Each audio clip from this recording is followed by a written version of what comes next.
हम सब संत रामपाल जी महाराज के आभारी हैं कि उन्होंने आज इस समारोह में विराजमान होकर इस समारोह को एक पावन और ऐतिहासिक बना दिया है। मैं अपने आप को बहुत ही सौभाग्यशाली समझती हूँ कि गांव की सरपंच होने के साथ साथ मैं इस पावन समारोह और ऐतिहासिक पल का एक हिस्सा बन पा रही हूँ और अपने विचार व्यक्त करने का मुझे अवसर मिल रहा है। मैं आप सबको ये बताना चाहूँगी कि जब किसानों की पूरी फसल बर्बाद हो गई थी, पूरी फसल डूब गई थी और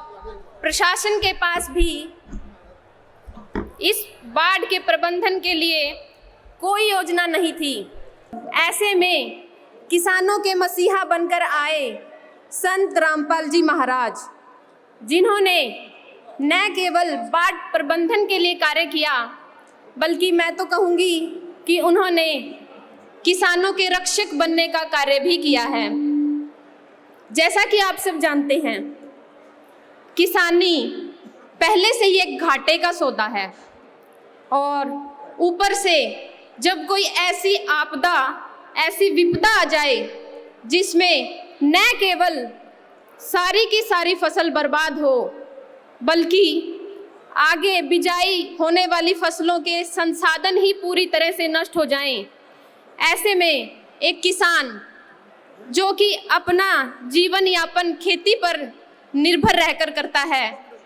अपने परिवार का पालन पोषण वह खेती पर ही निर्भर रहकर कर रहा है, वह किसान कर्ज के तले इतना दब जाता है कि उसके पास आत्महत्या जैसे विचार आने लगते हैं और हम ऐसी घटनाओं के बारे में नित्य सुनते भी हैं। ऐसे में संत रामपाल जी महाराज उम्मीद की एक किरण बनकर आए और उन्होंने न जाने कितने किसानों की जान बचाकर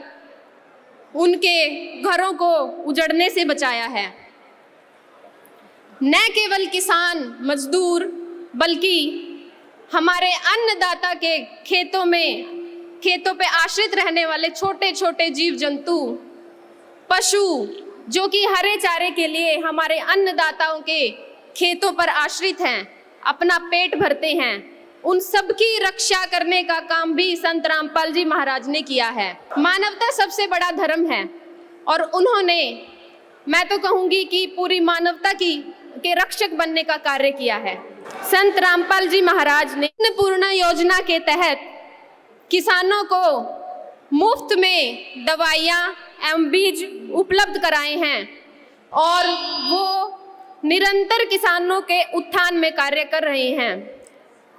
अंत में मैं अपने शब्दों को विराम देते हुए पुनः आप सभी का इस शुभ अवसर की शोभा को बढ़ाने के लिए बहुत बहुत धन्यवाद करती हूँ। मैं संत रामपाल जी महाराज से आग्रह करूँगी कि जिस प्रकार उन्होंने किसानों के उत्थान के लिए मसीहा बनकर कार्य किए हैं, वो अपनी दया दृष्टि अन्नदाता पर ऐसे ही बनाए रखें ताकि हमारे अन्नदाता का उद्धार हो सके और वो एक खुशहाल जिंदगी जी सकें। मैं यहाँ उपस्थित सभी श्रोतागण से भी आग्रह करूँगी कि जिस प्रकार संत रामपाल जी महाराज ने मानवता की रक्षा के लिए कार्य किया है, हम सबको भी उनसे प्रेरणा लेकर मानवता के रास्ते पर, मानवता की रक्षा के लिए मानवता के धर्म को अपनाना चाहिए। यह सम्मान समारोह गुरुजी के कार्यों के आगे बहुत ही छोटा है। किसानों के मसीहा बनकर आए संत रामपाल जी महाराज को हम सब नतमस्तक होकर कोटि कोटि नमन करते हैं और अपना आभार व्यक्त करते हैं। आप सबका बहुत बहुत धन्यवाद। सत साहिब।